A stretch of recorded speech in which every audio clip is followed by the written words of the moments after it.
नमस्कार। नमस्कार जी। बाबरी मस्जिद को गिराए जाने का असली गुनहगार कौन है, इस पर सवाल अब भी बना हुआ है। लिबरान कमीशन ने 17 साल बाद जो अपनी रिपोर्ट दी है, उसमें कल्याण सिंह को अहम गुनहगारों में से एक माना है। कल्याण सिंह जी उस वक्त उत्तर प्रदेश के मुख्यमंत्री थे और इस वक्त हमारे साथ हैं। कल्याण सिंह जी, आपका बहुत स्वागत है चक्रव्यूह में। बहुत धन्यवाद। क्या आप अपने आप को लिबरान कमीशन की तरह से गुनहगार मानते हैं बाबरी मस्जिद गिराए जाने का? एक तो मुझे लिबरान कमीशन की रिपोर्ट के बारे में दो शब्द कहने हैं। जिस रिपोर्ट को तैयार करने में लिबरान साहब ने 17 साल लिए, ये 17 दिन में तैयार हो सकती थी। 17 साल तक पैसा बर्बाद हुआ, 8 करोड़ रुपया खर्च हो गया और रिपोर्ट में बाकी चीज़ें कम डिस्कस हुई हैं। लिबरान साहब ने राजनीति ज़्यादा डिस्कस की है और वो मैं कह सकता हूँ कि ये रिपोर्ट कूड़ेदान में फेंकने के लायक है। दूसरे ये कहना कि साजिश थी, साजिश बिल्कुल नहीं थी। ये सैकड़ों साल से करोड़ों हिंदुओं की कुचली गई भावना का स्वतः स्फूर्त विस्फोट था, जो 6 दिसंबर 1992 को उस घटनागृह में सामने आ गया है। हमने सुरक्षा के सारे प्रबंध किए थे, ये सच है कि उसके बावजूद भी ढांचा टूट गया। तो इसमें मेरा इतना ही कहना है कि कई बार ऐसे मौके आते हैं कि सुरक्षा के इंतजाम रखे रह जाते हैं और घटना घटित हो जाती है।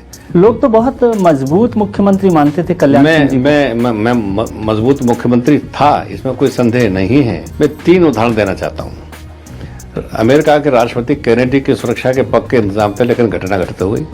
श्रीमती इंदिरा गांधी की सुरक्षा के पक्के इंतजाम थे, लेकिन घटना घटित हो गई।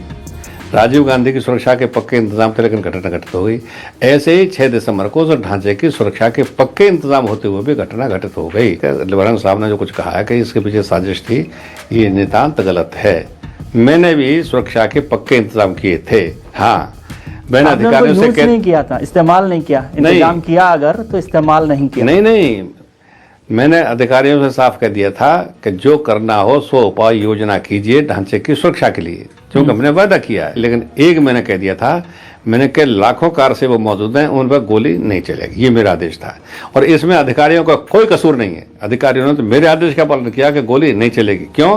कि गोली अगर मैं चलवा देता तो हजारों लोग मारे जाते, स्टैम्पीड में मारे जाते, गोली से मारे जाते और फिर ढांचा फिर भी ना बचता। आपने करोड़ों लोगों को बांटने का फैसला कर लिया 100 लोगों के मरने से बचाने से। नहीं, करोड़ों कार सेवक में 1000 लोग मर जाते यदि गोली चलाते आप। ये नहीं, जैसा कि आप वो पाप नहीं किया। लेकिन आपने वो पाप बचाने की बजाय करोड़ों लोगों को बांटने का पाप नहीं बटा है। ये राजनीतिक लोग बांट रहे हैं, लोग नहीं बटे हैं, आज भी लोग नहीं बटे हैं। मेरा कहना इतना ही है कि ढांचा नहीं बचा, मुझे कोई गम नहीं इस बात का।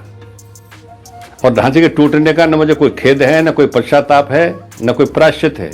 तो इसका मतलब no regret, no repentance, no sorrow, no grief. तो इसका मतलब है कि आपकी इच्छा थी। इच्छा नहीं, इच्छा तो राम मंदिर की थी। ढांचे को नहीं है। हाँ, वो टूटने के बाद बहुत से लोग कहते हैं कि साहब ये 6 दिसंबर 1992 की घटना राष्ट्रीय शर्म की बात है। मैं कहता हूँ 6 दिसंबर 1992 की घटना राष्ट्रीय शर्म का विषय नहीं है, राष्ट्रीय गर्व का विषय है। 6 दिसंबर 1992 को तो अंतिम परिणति थी। ढांचा टूटने का असर कब शुरू हो गए थे? जबकि वहां पर मूर्ति की स्थापना रामलला की हुई थी। किसका शासन था दोनों जगह? कांग्रेस का। उसके बाद फिर ताला खोला गया रामलला की पूजा अर्चने के लिए, खुदा की इबादत के लिए नहीं। सरकार किसकी थी? केंद्र में कांग्रेस की, उत्तर प्रदेश में कांग्रेस की। उसके बाद वहाँ शिलान्यास हुआ, तो शिलान्यास मस्जिद का नहीं हुआ, शिलान्यास हुआ था मंदिर बनाने का। किसके ज़माने में हुआ? सरकार कांग्रेस की थी केंद्र में, सरकार कांग्रेस की थी उत्तर प्रदेश के अंदर।